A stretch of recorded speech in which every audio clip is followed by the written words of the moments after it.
పయోనిధి నా కాదారంబవగుచు నయముగ బ్రోవన్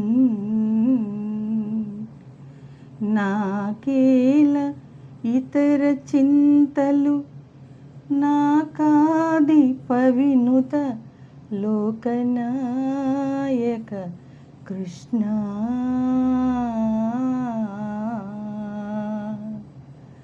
నాకాది పవినుత అంటే నాకా ప్లస్ అది పవినుత, స్వర్గమునకు ప్రభువైన ఇంద్రుడు. ఇంద్రునిచే నీవు సన్నుతింపబడినావు లోకనాయక కృష్ణ. దయాసముద్రుడవగు నీవు ఆధారముగా ఉండగా నాకు ఇతర చింతలతో పని లేదు.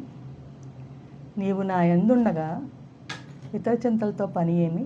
నీవే నేను, నేనే నీవైతే దేనికి చింత లేదు, నాకు దేనికి భయం లేదు కృష్ణ. చిన్ని కృష్ణ.